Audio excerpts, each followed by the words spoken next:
Nunca imaginei que estaria contando esta história, mas às vezes a vida dá voltas tão inesperadas que a gente precisa colocar tudo pra fora, nem que seja pra tentar entender o que aconteceu.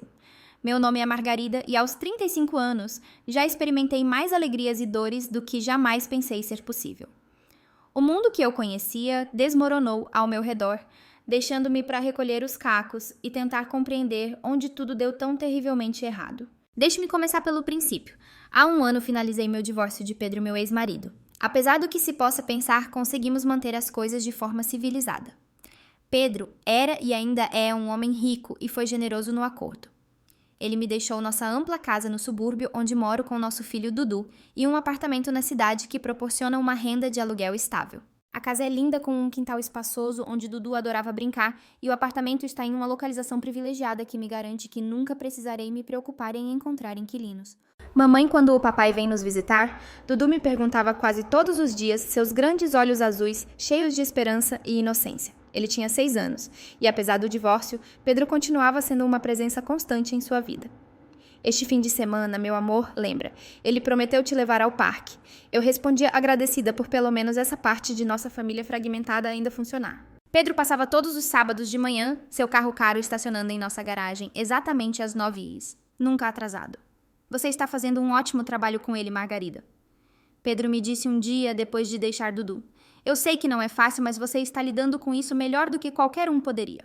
Minha própria situação familiar era complicada. Meus pais se divorciaram quando eu tinha 3 anos e minha mãe se casou novamente bem rápido. Ainda me lembro da confusão de repente ter um novo homem em casa chamando-se meu pai. 1 ano depois ela teve Juliana, minha meia-irmã. Crescendo, Juliana e eu nunca fomos próximas.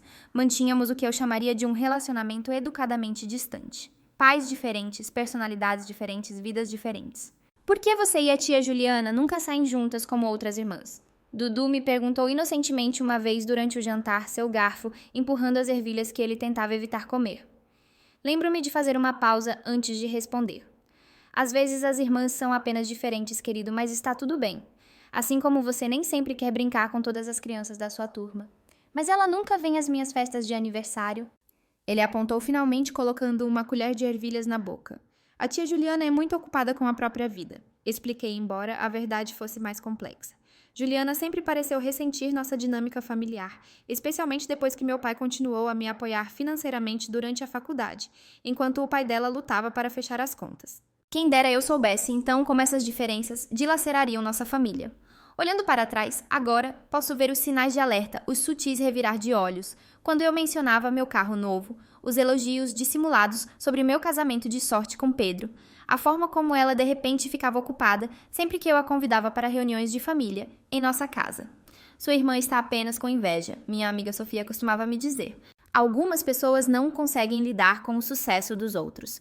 Eu sempre rejeitava esses comentários dizendo a mim mesma que família era família e que um dia encontraríamos uma maneira de superar a distância entre nós. Como eu era ingênua, tudo mudou quando minha avó, a mãe do meu pai, faleceu. Era uma mulher simples que morava em uma casa modesta nos arredores da cidade, o tipo de lugar onde as floreiras transbordam de gerânios e a porta de tela range exatamente da mesma forma que rangia 30 anos atrás. O funeral foi pequeno, mas digno exatamente como ela teria querido. O que eu não esperava era que ela tivesse deixado tudo para mim em seu testamento a casa e todas as suas economias. Eu nem sabia que ela tinha economias. Sua avó sempre teve um ponto fraco por você. Meu pai me disse no funeral seus olhos vermelhos enquanto estávamos no cemitério. Ela adorava como você a visitava todos os domingos com Dudu, mesmo depois do divórcio. Ela costumava me dizer, essa menina tem um bom coração, assim como o pai dela. Eu só queria que Dudu pudesse ter tido mais tempo com ela, respondi, observando meu filho colocar um pequeno buquê de margaridas em seu túmulo. Ele mesmo as havia colhido em nosso jardim naquela manhã. Mamãe, a bisavó está no céu agora.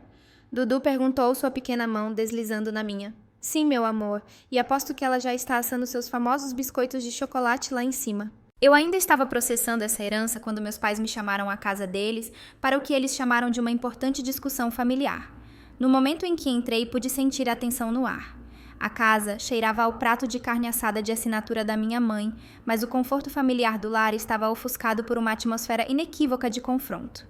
Minha mãe me sentou à mesa da cozinha, a mesma onde tínhamos tido inúmeros jantares familiares. Os arranhões dos anos de adolescência de Juliana ainda eram visíveis na madeira lembretes permanentes da história da família. Você gostaria de um café? Minha mãe perguntou, já me servindo uma xícara na caneca que ela sabia ser a minha favorita. Precisamos conversar sobre a casa da sua avó. Ela começou sua voz carregando aquele tom peculiar do qual eu havia aprendido a desconfiar desde a infância. O que tem ela? Perguntei, já me sentindo defensiva. Envolvi minhas mãos na caneca quente, preparando-me. Bem, meu padrasto interveio, inclinando-se em sua cadeira, que rangeu sob seu peso. Você tem que admitir que agora você tem muita propriedade. A casa de Pedro, o apartamento para alugar e agora isto. Ele deixou as palavras pairar no ar pesadas de implicação. Observei minha mãe concordar suas unhas perfeitamente feitas batendo contra sua própria xícara de café em um ritmo que me dava nos nervos. A Juliana tem passado por dificuldades, você sabe. Minha mãe continuou, sua voz assumindo aquele tom persuasivo que ela aperfeiçoou ao longo dos anos. Ela tem alugado aquele apartamento minúsculo há anos. É mal e mal maior do que um armário. E com o salário dela na administração da prefeitura, bem você sabe como são os salários dos cargos públicos. Sentei-me em silêncio, observando o vapor subir do meu café intocado. Pensamos bem. Não seria justo se você desse a casa da avó a ela. Minha mãe estendeu a mão sobre a mesa para acariciar a minha. Afinal, você tem sido tão abençoada, Margarida, e a Juliana, ela passou por momentos difíceis, afinal. Meu padrasto acrescentou com o que ele provavelmente pensou ser um sorriso persuasivo. Não é como se fosse uma propriedade particularmente valiosa. Você não perderia muito e pense no quanto isso significaria para sua irmã. Sentei-me aturdida pela audácia deles, mas também sentindo uma culpa familiar me invadir. Era verdade, eu tinha mais do que Juliana, e a casa não era particularmente valiosa. O peso de suas expectativas me oprimiu como uma força física. Vocês já discutiram isso com a Juliana? Perguntei, já sabendo a resposta pela forma como trocaram olhares. Bem, queríamos falar com você primeiro, minha mãe disse rapidamente. Mas ela tem passado por momentos tão difíceis ultimamente. Você sabe, ela terminou com aquele namorado dela, aquele do banco. Eu não sabia perceber de repente que eu sabia muito pouco sobre a vida da minha irmã nos dias de hoje. Qual foi a última vez que tivemos uma conversa de verdade? Natal, talvez. E mesmo assim, havia sido principalmente conversa fiada sobre o tempo e as reclamações de Juliana sobre o trabalho dela. O que meus pais não sabiam era que a saúde de Dudu vinha se deteriorando ultimamente. Os sinais eram sutis no início, hematomas inexplicáveis, fadiga frequente e uma palidez que nenhuma quantidade de tempo ao sol parecia curar. Ele havia estado doente desde o nascimento, mas os médicos lutavam para diagnosticá-lo corretamente. Eles continuavam dizendo que ele era apenas uma criança delicada, que algumas crianças levam mais tempo para construir seus sistemas imunológicos. Mas a intuição de mãe me dizia que algo estava seriamente errado. Não foi até ele completar 4 anos que recebemos a notícia devastadora câncer no sangue. Lembro-me de estar sentada no consultório da doutora Maria, as paredes cobertas com desenhos infantis alegres que pareciam zombar da gravidade do momento. Os testes são conclusivos, a doutora Maria disse gentilmente, deslizando os resultados sobre sua mesa. É leucemia linfoblástica aguda. Eu sei que isso é avassalador, mas precisamos iniciar o tratamento imediatamente. Agarrei a pequena mão de Dudu tentando manter meu filho firme. Quais são as chances dele? Perguntei. Cada caso é diferente. Ela hesitou, mas seus olhos me disseram mais do que suas palavras. Estamos vendo alguns padrões preocupantes nos últimos testes dele. O tratamento não está funcionando tão bem quanto esperávamos. Os meses seguintes se tornaram um borrão de visitas ao hospital, sessões de quimioterapia e noites passadas dormindo em cadeiras desconfortáveis ao lado da cama de Dudu. Pedro, apesar do nosso divórcio, estava lá em cada passo do caminho. O que ele precisar, custe o que custar, ele dizia, seu habitual comportamento profissional se quebrando sempre que a doença de Dudu era discutida. Vou garantir que ele receba o melhor tratamento disponível. Eu estava dividida entre visitas ao hospital-trabalho e agora essa pressão familiar sobre a casa. Talvez seja por isso que cedi tão facilmente quando meus pais sugeriram dar a casa para Juliana. A decisão parecia tão insignificante comparada a ver meu filho lutar pela vida. Entreguei as chaves a ela uma tarde entre os tratamentos de Dudu. Vou transferir a papelada assim que as coisas se acalmarem com o tratamento de Dudu. Eu disse a ela, minha mente já no próximo compromisso médico. Ai, meu Deus, obrigada. Juliana guinchou me abraçando pela primeira vez em anos. Seu perfume era esmagador, me deixando ligeiramente enjoada. Vou dar a melhor festa de inauguração da história em 1 mês, você vem certo. E Dudu também, se ele se sentir bem. Mal registrei sua excitação. Minha mente estava nos últimos resultados dos testes de Dudu, na forma como seu pequeno rosto havia ficado cada vez mais pálido, em como ele havia parado de pedir para ir ao parque, ou brincar com seus brinquedos favoritos. Mamãe, ele me perguntou, uma noite no hospital, sua voz, mal um sussurro, eu vou ficar bom. Claro que sim, meu amor, menti acariciando seus cabelos finos. Você é o menino mais corajoso que eu conheço. Por um breve momento, houve esperança. Dudu parecia estar respondendo ao novo protocolo de tratamento. Sua cor melhorou, ele começou a comer mais, até pediu para brincar com seus brinquedos novamente. Os médicos estavam cautelosamente otimistas. Mamãe, podemos ir ao parque neste fim de semana? Ele perguntou uma manhã, e meu coração disparou. Era a primeira vez em meses que ele demonstrava interesse em sair.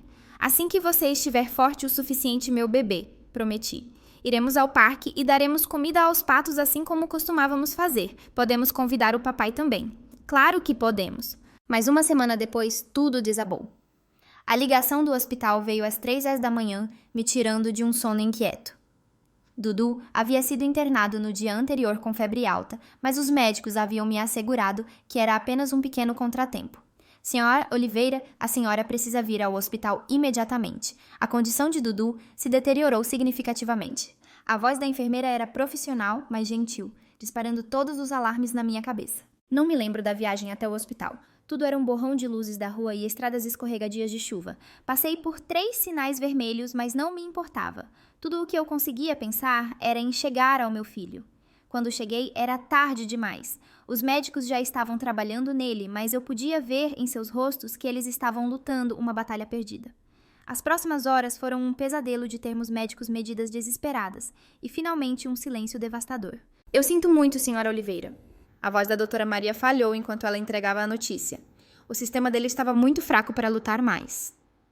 Sentei-me ao lado de sua cama por horas depois, segurando sua pequena mão fria, incapaz de processar que meu lindo e corajoso menino havia se ido.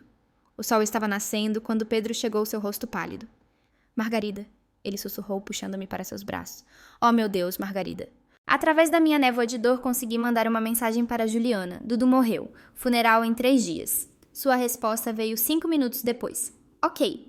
Apenas isso, uma palavra minúscula, sem emoção, sem condolências, sem reconhecimento de que seu sobrinho, uma criança que ela conhecia desde o nascimento, acabara de morrer. Quando liguei para minha mãe 1 hora depois, sua resposta foi ainda mais chocante. Tive que me apoiar na parede enquanto discava, precisando ouvir a voz da minha mãe, precisando do conforto que só uma mãe poderia proporcionar. Assim, a Juliana nos contou. Ela disse, sua voz distante e distraída. Escute, querida, sobre o funeral. Não poderemos ir. Temos outros compromissos naquele dia. Outros compromissos. Repeti convencida de que devia ter ouvido mal. O mundo parecia inclinar-se em seu eixo. Sim, a festa de inauguração da Juliana é naquele dia e eu prometi ajudá-la a preparar. Você entende, não é? Essas coisas dão muito trabalho e já convidamos todo mundo. Seria muito chato reagendar. Agarrei o telefone com mais força, minhas unhas ficando brancas. Mãe, estamos falando do funeral de Dudu. Do funeral do seu neto. Eu sei, querida, e é muito triste, mas a vida continua, não é? A Juliana está planejando esta festa há semanas. Não podemos desapontar todos os convidados dela. Eu não entendia. Eu não conseguia entender. O mundo havia parado de fazer sentido no momento em que o coração de Dudu parou de bater, mas isso estava além da compreensão. Como minha própria mãe poderia escolher uma festa de inauguração em vez do funeral de seu neto. Minhas mãos tremiam enquanto eu discava o número de Juliana. O que diabos você está pensando? Exigi assim que ela atendeu o telefone que quase escorregou dos meus dedos trêmulos. Por que você está dando sua festa no dia do funeral de Dudu? Porque é o dia em que eu quero dar. Ela respondeu, sua voz fria e objetiva. Eu podia ouvir música tocando ao fundo, o som dela andando pelo que deveria ser sua nova casa. Eu tenho planejado isso tudo, os convites estão todos enviados. Juliana, estamos falando do funeral do meu filho. Do meu filho, seu sobrinho, o menino que costumava fazer cartões de aniversário para você todos os anos. Você não pode mudar a festa. Por que eu deveria? Ela retrucou e ouvi algo cair ao fundo. É apenas um funeral. Ele está morto de qualquer maneira. Não importa para ele. Quando ele for enterrado, eu estou viva e quero celebrar minha casa nova. Você sabe quanto tempo eu esperei por isso. O telefone escorregou dos meus dedos dormentes caindo no chão da cozinha. Naquele momento, algo dentro de mim se quebrou. E outra coisa, algo mais duro e mais frio tomou seu lugar. Pensei em todas as vezes que Juliana me abraçou quando eu chorava pela doença de Dudu, todas as vezes que ela prometeu estar lá para mim. Teria sido tudo uma farsa. O funeral foi um borrão de roupas pretas e condolências sussurradas. Pedro ficou ao meu lado, uma presença constante, sua mão ocasionalmente apertando a minha, quando a dor ameaçava me oprimir. Minha mãe e meu padrasto apareceram por exatamente 10 minutos, parecendo desconfortáveis em suas roupas de festa, sob seus casacos pretos, apressadamente vestidos. Não podemos ficar muito tempo, minha mãe sussurrou, sem me olhar diretamente nos olhos. A Juliana precisa de ajuda para arrumar as coisas. Eu os observei partir, sentindo nada, além de um espaço frio e vazio, onde meu coração costumava estar. O carro deles nem havia saído do estacionamento antes que eu visse minha mãe verificando o telefone, provavelmente coordenando detalhes da festa com Juliana. Você soube da festa da Juliana? Minha prima Sofia sussurrou para mim durante a recepção. Ela convidou metade da cidade. Ninguém de nós vai, claro. Não é certo. Todos nós dissemos a ela, mas ela não ouviu. Eu acenei com a cabeça, um plano já se formando em minha mente. A casa da avó ainda era legalmente minha. Juliana tinha as chaves sim, mas não a escritura, não a papelada, não o direito legal de sediar nada lá. Às 18h em ponto, quando eu sabia que a festa de Juliana estaria a todo vapor, fiz 2 ligações. A primeira foi para a polícia denunciando invasores na casa da minha avó. Minha voz estava firme enquanto eu lhes dava o endereço, explicando que pessoas estavam usando minha propriedade sem permissão. A segunda ligação foi para meu advogado, confirmando que todos os documentos da propriedade estavam em ordem. Está tudo exatamente como deveria estar, ele me garantiu. A casa ainda é legalmente sua, nenhuma transferência foi processada. Cheguei exatamente quando a polícia chegou. A música estava alta, alguma música pop sobre celebração e bons tempos, e pelas janelas eu podia ver pessoas dançando, bebendo, rindo. Juliana estava no meio de tudo, usando um vestido novo, agindo como anfitriã em uma casa que legalmente pertencia a mim. Os policiais foram profissionais e eficientes. Mostrei-lhes os documentos minha mão firme, enquanto eu apontava a escritura da propriedade com meu nome claramente listado como proprietário. Esta é minha propriedade, eu disse a eles, minha voz ecoando no silêncio repentino enquanto a música parava. Essas pessoas estão aqui sem a minha permissão. O caos que se seguiu foi lindo de se ver. O rosto de Juliana mudou de confusão para raiva, enquanto seus convidados começavam a sair, não querendo se envolver em uma disputa de propriedade com a polícia presente. Sua comida de festa, cuidadosamente arrumada, ficou abandonada nas mesas, suas decorações, de repente parecendo baratas e de mau gosto na dura realidade do momento. Mas ela me deu esta casa, Juliana gritou rímel, escorrendo pelo rosto enquanto ela apontava para mim.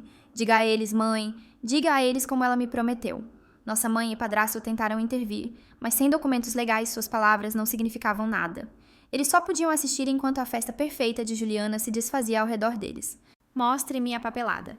Eu disse calmamente de pé, no meio do que deveria ser o momento de triunfo de Juliana.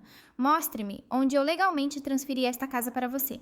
Quando todos os outros haviam partido, Juliana explodiu. Seu rosto estava contorcido com uma raiva que eu nunca tinha visto antes, toda a pretensão de afeto fraternal desfeita. Sua snob! Ela gritou, derrubando um vaso de flores. Água e pétalas se espalharam pelo chão. Você sempre teve tudo. Marido rico, casa grande, a simpatia de todos, eu te odeio. Que bom que seu marido te deixou e que bom que seu filho chato está morto. As palavras ecoaram na sala de repente silenciosa. Olhei para minha mãe, esperando algo horror-choque. Em vez disso, ela se moveu para ficar ao lado de Juliana, seu rosto endurecido de raiva. Você sempre foi egoísta, Margarida, ela cuspiu. Sempre achando que é melhor que todo mundo, só porque casou com um rico só, porque teve um filho doente, e todo mundo sentiu pena. Senti uma clareza fria me invadir enquanto as observava. Por anos eu as havia apoiado financeiramente R$ 1.500 brasileiros BRL todos os meses, sem falta depositados em sua conta. Presentes de Natal, presentes de aniversário, pacotes surpresa só porque... O cruzeiro que eu paguei no ano passado, a nova cozinha da minha mãe, os reparos do carro do Mercedes do meu padrasto. Tudo isso enquanto eles consistentemente favoreciam Juliana, davam desculpas para o comportamento dela, permitiam seus piores impulsos. Deixe-me deixar uma coisa bem clara, eu disse, minha voz firme e fria. A partir deste momento, o dinheiro para.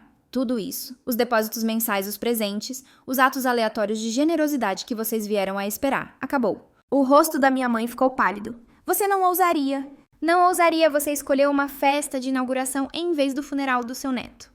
Você está defendendo a pessoa que acabou de celebrar a morte do meu filho. Observe-me. Meu padrasto deu um passo à frente, seu rosto agora vermelho. Margarida, não vamos ser precipitados. Todos nós dizemos coisas que não queremos dizer quando estamos chateados. Eu quero dizer cada palavra, eu o interrompi. Você não verá mais um centavo meu nunca mais. Saiam da minha casa todos vocês e nunca mais me contatem.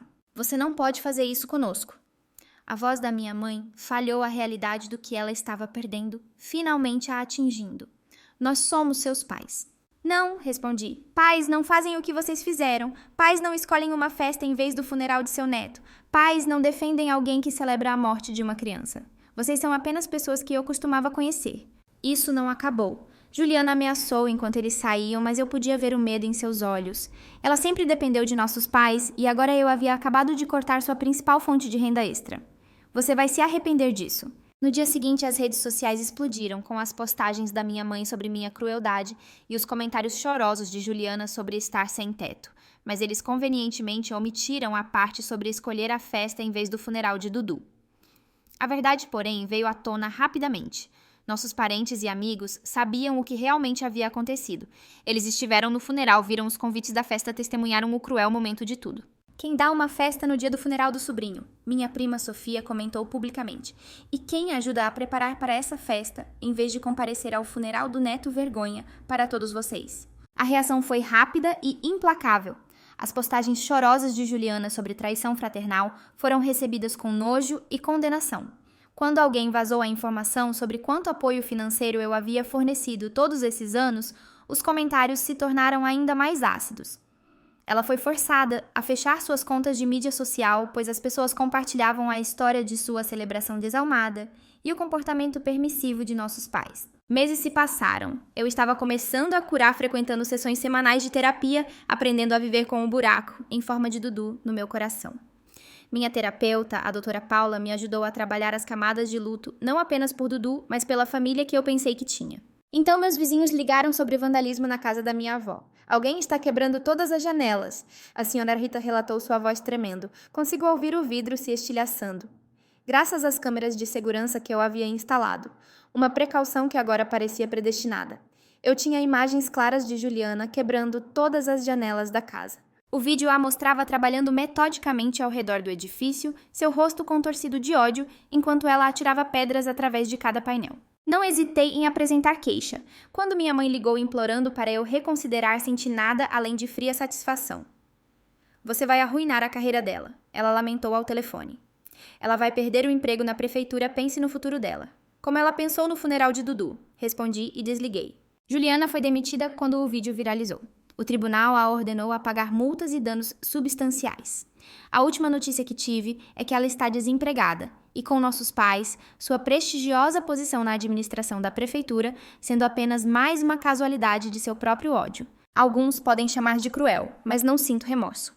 Cada vez que visito o túmulo de Dudu, lembro-me das palavras de Juliana sobre meu filho chato e sua festa no dia do funeral dele. Algumas coisas são imperdoáveis. Ontem minha terapeuta perguntou se eu alguma vez penso em me reconciliar com minha família.